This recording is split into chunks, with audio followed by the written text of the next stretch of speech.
করেছেন? প্রথমে এটা আসলে বাই টাইম পরিবর্তন হয়। যখন আমরা একদমই বিদেশ থেকে চলে আসছি তখন নিজেকে মানানোটা অনেক কঠিন ছিল, বিকজ আমাদের হয় কি, আমরা যখন অনেকদিন বিদেশে থেকে দেশে আসি তখন এক টুকরো আমেরিকা, এক টুকরো লন্ডন, বাংলাদেশ আমরা বানিয়ে ফেলি। আমাদের ওই সার্কেল, আমরা ওই জিনিসগুলি স্মৃতিচারণ করি, লন্ডনে কি করতাম এভাবে।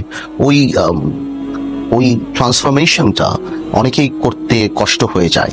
তো আর পলিটিক্সটা একদম রুট লেভেলের, আর আমি পলিটিক্স করেছিলাম ভোলাতে, একদমই রুট লেভেলে যেতে হয় ওখানে। তো সেখান থেকে সময়ের সাথে সাথে আমি শিওর যে আজকে আমি অনেক বেটার পজিশনে, কমিউনিকেট থেকে আরম্ভ করে সবকিছু, এই রাজনীতি ধরা বোঝা।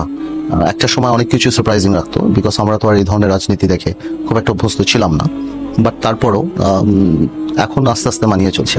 আচ্ছা, বাংলাদেশের রাজনীতিবিদ বলতে আমরা সাধারণত যাদেরকে দেখি বা যেটা বুঝি, আপনি ঠিক সেরকম নন। সেরকম অর্থে আমি বলছি যে সাধারণত পলিটিশিয়ানদের যেরকম একটা বৈশিষ্ট্য থাকে, ক্যারেক্টারিস্টিক্স যেটা আমরা বলি, যে হ্যাঁ, শেষে আপনি বুঝতে পারেন যে কিন্তু আপনার ধারাটা একটু অন্যরকম। আপনার মধ্যে অনেকে মনে হয় যে একটু এলিটিজম আছে, একটু আপনি ভিন্ন ধারার।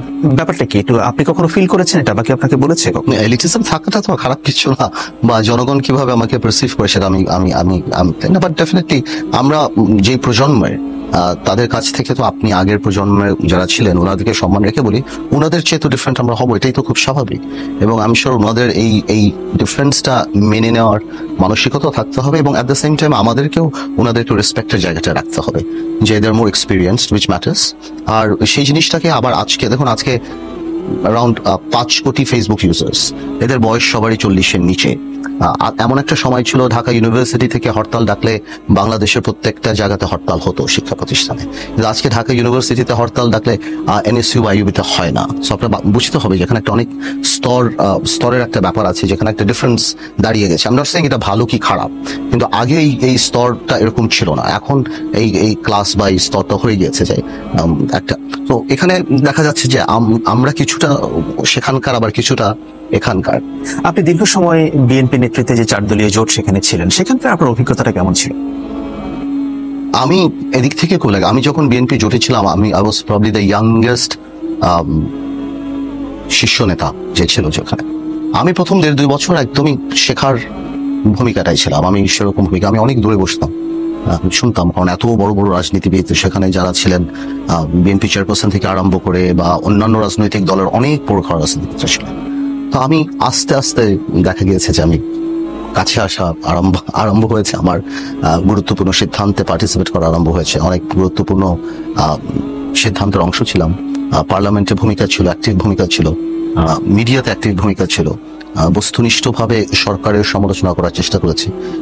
কিছু কিছু ক্ষেত্রে জনগণ অ্যাকসেপ্ট করেছে, কোনো ক্ষেত্রে হয়তো জনগণ করেনি, বাট বলে না, ট্রেন চলা আরম্ভ হয়ে গেছে। তো আমি মনে করি আই এম ভেরি লাকি এদিক থেকে, আলহামদুলিল্লাহ, যে আমি সেই সুযোগটা পেয়েছি, যে 12 বছরে সেরকম একটা শীর্ষস্থানীয় জায়গায় বসে রাজনীতি শেখাটা, আমি মনে করি সেদিক থেকে আমি অত্যন্ত ভাগ্যবান। তো আপনি তো 2019 সালে 18 সালের নির্বাচনের পরে এসে আপনি বিএনপি দলীয় যে জোট, 4 দলীয় জোট, সেখান থেকে আপনি বেরিয়ে আসলেন। এটার কারণ কি ছিল? এটার মেইন কারণটা ছিল যে এমনি বিএনপি চেয়ারপারসন জেলে যাওয়ার পরে বিএনপির 20 দল আর ঐক্য ফ্রন্টের সাথে যে ব্যালেন্সটা করার দরকার ছিল, আমার মনে হচ্ছিল সেই ব্যালেন্সটা হচ্ছিল না অনেক ক্ষেত্রে। বাট সেটাও ইনাফ ছিল না আমাদের জোট ভাঙার জন্য। এটা হতেই পারে, একটা জোটের মধ্যে সেটা কোনো বড় ব্যাপার না। কিন্তু হঠাৎ করে যখন বিএনপি এই নির্বাচন, দেখুন প্রত্যেকটা রাজনৈতিক দলের অপোনেন্টের সাথে একটা ট্যাগ লাইন থাকে, যে এরশাদ সাহেবের বিরুদ্ধে ছিল হয়তো একটা স্বৈরাচারী সরকার, বা কারো বিরুদ্ধে ছিল এই সরকারের বিরুদ্ধে আমাদের যেটাকে বলা হয় মেইন জায়গাটা ছিল, সেটা হলো মেইন কনসার্নটা ছিল, সেটা হলো এই সরকার ডেমোক্রেটিক না, বা ভোট কারচুপির মাধ্যমে ক্ষমতা আসছে। আর আমরা নির্বাচনে অংশগ্রহণ করেছিলাম এই কথাটার জন্য, যে আমরা দেখাবো কোনো দলীয় সরকারের অধীনে কোনো নির্বাচন হয়। এবং আপনার যদি স্মরণ থাকে, সেই সময় আমাদের কথাই ছিল যে আন্দোলনের পার্ট হিসাবে আমরা এই নির্বাচনে যাচ্ছি, এবং আমরা জাতিকে দেখাতে সক্ষম হয়েছি যে কোনো দলীয় সরকারের অধীনে নির্বাচন সুষ্ঠু। তো প্রশ্নটা কোনো নির্বাচনই হয় না, এরপরে আমি মনে করি না যে পলিটিক্যাল কোনো সিগনিফিকেন্স ছিল সেই মুহূর্তে বিএনপির সংসদে যাওয়াটা। আর যদিও যেত, হয়তো ওই 3 মাস যে সময় ছিল, জনগণের মাইন্ডসেটটা সেভাবে ক্রিয়েট করে যাওয়া দরকার ছিল। জনগণকে আপনার পলিটিক্স আমরা যখন কোনো কিছু দেই, তখন আমাদের জনগণের মাইন্ডসেটটা ক্রিয়েট করে নিতে হয়। হঠাৎ করে আপনি দিয়ে দিতে পারবেন না কোনো কিছু। বিএনপি 90 দিনই সংসদে যাওয়ার বিরুদ্ধে বলছিল, বাট হঠাৎ one fine day BNP decide করেছে কারোর সাথে কথা বলে না। মেবি বিএনপির দিক থেকে বিএনপি পলিটিক্যালি কারেক্ট কিনা আমি সেটা বলতে পারবো না। হোয়াট আর দ্য কনসিডারেশনস যারা সেটা আমলে নিয়ে এই সিদ্ধান্ত নিয়েছে, কি কি ব্যাপার ছিল সেটা আমি বলতে পারবো না। কিন্তু আমার কাছে এটা মনে হয়েছে যে নৈতিক জায়গা থেকে বিএনপির সেই রাইট বা সেই অধিকারটা অনেকাংশে কমে গিয়েছে আওয়ামী লীগের ভোট নিয়ে কথা বলার জায়গায়, যেহেতু তারাই পার্লামেন্টে যাচ্ছে। আবার অন্য জিনিসটা হতে পারতো, আমাদের সাথে যদি কথা বলতো আমরা বলতাম ঠিক আছে, যদি পার্লামেন্টে যেতেই হয় সেক্ষেত্রে পার্লামেন্টকে ফোরাম হিসেবে ব্যবহার করো, বেতন নিবে না, গাড়ি নেবে না, কোনো বেনিফিট নিবে না।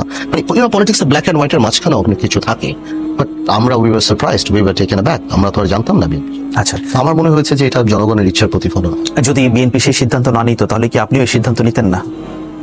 প্রশ্নই হচ্ছে আমাদের জোট ছিল, এর আগে অনেক চড়াই উত্তরে আমরা দেখেছি। আমরা 2014 সালে আমি অলি আহমেদ আমাদেরকে সরকারের তরফ থেকে অনেক কিছু ছিল, আমরা করিনি। সো আমরা we were dedicated to people. বাংলাদেশের রাজনীতিতে একটা ব্যাপার প্রচলিত আছে, ব্যাপারটা হচ্ছে এরকম যে আপনি একজন রাজনীতিবিদ, আপনি সেটা যদি সরকার বিরোধী হন, সরকার বিরোধী অবস্থানে থাকেন, রাজনীতিবিদরা তাদের উপরে জেল জুলুম হামলা মামলা এগুলো নতুন কোনো ব্যাপার না। কিন্তু আপনি এর মধ্যে ব্যতিক্রম, মানে স্মরণকালে কখনো দেখা যায় না যে আপনি কখনো জেল খেটেছেন বা জেলে গিয়েছেন, তাই না? হ্যাঁ, মানে এটা কোনো ব্যাপার আছে, কোনো বিষয় আছে? আপনি এটা কাটবেন না তো? না রেখে দেবেন? না, রেখে দেবেন। আচ্ছা, আমি জেলে গিয়েছি, আমার নামে 11টা মামলা ছিল, এখনো 2টা মামলা আছে। এবং সুতরাং বিবিসির মতো একটা জায়গা থেকে আপনার ইনফরমেশনটা, হোমওয়ার্কটা আমার মনে হয় আরো বেটার হবে। আমি রিসেন্ট টাইমস এর কথা, রিসেন্ট টাইমস জেলে জানি last one decade or last one ডেকেডের কথা বলছি আমি। আচ্ছা, হ্যাঁ, of course I faced everything that no one face. এখন আপনি যদি এক্সপেক্ট করেন আমার স্ট্যাচারের নেতাকে গুম করে ফেলবে, সেটা অন্য কথা। হ্যাঁ, বাট আপনি যদি ওটা এক্সপেক্ট করেন, বা আমি এ ধরনের কোনো সাংগঠনিক জায়গায়, যেমন আমি যুব দলের সভাপতি বা ছাত্র দলের সভাপতি না যে আমাকে যারা ওই মুভমেন্ট হ্যান্ডেল করে, আমি মির্জা ফখরুল সাহেব, অলি আহমেদ সাহেব, আমরা সবাই জেলে ছিলাম। আমার 11টা কেস ছিল, আমরা এখনো ফেস করছি, ওনারা এখনো ওদের কেস পার্টনার। এখন রাজনৈতিক যে অবস্থা, আপনার কি আবার 4 দলীয় জোটের সঙ্গে সেদিকে যাওয়ার কোনো, এখন রাজনীতি কোনো অবস্থাই নেই, যাওয়ার কোনো সম্ভাবনা আছে? ইটস টু আর্লি টু সে যে আমরা কি জোট করব, আমরা কি একা একা কাজ করব। It is very early. নির্বাচন তো ঘনিয়ে আসছে না, অনেক দেরি আছে, এখনো কিছুই স্টার্ট হয়নি। এখন যে নেগোসিয়েশন হওয়ার কথা, যেসব আলাপ হবে, জাতীয় রাজনীতি যেসব পথ পরিবর্তন হবে, যেসব জিনিস হবে, সে কার্ড এখনো টেবিলে আসেনি, কিছুই নেই। শুধুমাত্র জাতীয় সরকারের কনসেপ্টটা আলাপে আসছে, জাস্ট ভেরি রিসেন্ট, কিন্তু এখনো আরো অনেক সময় আছে। ওইটা নিয়ে আপনার মতামত? It's a very good sign যে বিএনপি প্রস্তাব দিয়েছে জাতীয় সরকারের কথা, বাট একটা প্রস্তাব আসলো। আমি sure Awami League will come up with something. আমার ধারণা আমি it's too early to say. BNP যদি প্রেশার করতে পারে বা বিদেশি প্রেশার যদি আসে, স্যাংশনের পর থেকে আওয়ামী লীগের কনফিডেন্স আগের চেয়ে অনেক কম। আপনি বেলারুশ দেখতে পারবেন, অন্যান্য দেশে দেখতে পারবেন যে ভোট চুরির কারণে নির্বাচন কমিশনের উপর স্যাংশন এসেছে, মেম্বার অফ পার্লামেন্টের মধ্যেও স্যাংশন এসেছে অনেকের বিরুদ্ধে। সো আমি জানি না, ওই প্রেশার যদি অনেক বাড়ে, তাহলে আওয়ামী লীগের কাছ থেকেও একটা প্রস্তাব আসতেই পারে। একটা জিনিস হয়তো আপনি লক্ষ্য করেছেন যে বাংলাদেশে গত 10 বছরে রাজনীতির বক্তৃতা কিংবা সেগুলো মানুষের কাছে পৌঁছানোর ক্ষেত্রে একটা বড় ধরনের পরিবর্তন ঘটেছে, বিশেষ করে সোশ্যাল মিডিয়া আসার কারণে। এবং সোশ্যাল মিডিয়া আসার কারণে যাদের অনেক অ্যাকসেপ্টেবিলিটি বেড়েছে, জনপ্রিয়তা বেড়েছে, বলা হয় যেসব ইয়াং পলে, আপনি তাদের মধ্যে একজন। সোশ্যাল মিডিয়া আপনাকে কিভাবে চেঞ্জ করেছে, আপনার রাজনীতিকে কিভাবে চেঞ্জ করেছে, বা আদৌ করেছে কিনা? না, অনেকখানি করেছে, বিকজ আমরা ফিডব্যাক পেয়েছি সোশ্যাল মিডিয়ার কমেন্টস গুলি। বিকজ আমার প্রথম পার্লামেন্টের বক্তৃতা সোশ্যাল মিডিয়াতে ভাইরাল হয়েছে, আমরা বুঝি কোন জিনিসগুলি। আমাদের অনেক সিদ্ধান্ত পরিবর্তন করেছে আমার ব্যক্তিগতভাবে, যে আমি দেখেছি, আমি যেটা বুঝিনি আমি দেখেছি। বিকজ আমরা তো একটা শ্রেণীর মানুষের সাথেই মিশি, পলিটিক্স যারা করে। সোশ্যাল মিডিয়ার কিছু জিনিস পড়লে আমরা বুঝি যে সাধারণ, নট নেসেসারিলি আমাদের সিদ্ধান্ত প্রত্যেকটা ব্যাপারেই পরিবর্তন হয়, বিকজ রাজনীতি তো তাবু থেকেই নিয়ন্ত্রিত হয়, ঘর থেকেই করে। কিন্তু কিছু জায়গায় আমরা মানুষের নার্ভ বোঝার চেষ্টা করি, সেক্ষেত্রে আমরা বুঝি। আমি মনে করি এটা অনেক বড় একটা ফিডব্যাক আমাদের জন্য, আমাদের রাজনীতির জন্য। একটা সময় বাংলাদেশের রাজনীতি ছিল মানে আপনি জনসভায় 5 লাখ লোক জড়ো করে সেখানে আপনি লোক ভাড়া করে হোক আর যেভাবে হোক বক্তব্য দিতে হবে। আমি সব পলিটিক্যাল পার্টির কথা বলছি, কিন্তু এখন কি সেই তাগিদটা আর আছে? সেই তাগিদ থাকবে, বিকজ এখনো একটা ভ্যাস্ট মেজরিটি অফ পিপল। আমি আপনাকে একটা কথা বলি, আপনি বুঝতে পারবেন। দেখুন, আপনার কথা মানুষ ফেসবুকে শুনে 1 লক্ষ 2 লক্ষ বা 1 কোটি 10 লক্ষ, এটা মানুষ একটা পর্যায়ে যে কিন্তু আপনার সাংগঠনিক ক্যাপাসিটিও দেখতে চায়। ফেসবুকে দেখা, ফেসবুকে লাইক, ফেসবুকে comment makes a Facebook star. হ্যাঁ, মানুষ আপনাকে চিনে, হয়তো কোথাও যাবো ছবি তোলা, কিন্তু মানুষ সাংগঠনিক যে ব্যাপারটা রাজনীতিতে, সেটাও অনেক গুরুত্বপূর্ণ। তো সেটার ইম্পর্টেন্স সবসময় থাকে। তো আমার যদি আজকে ফেসবুকে 25 লক্ষ ফ্যান থাকে,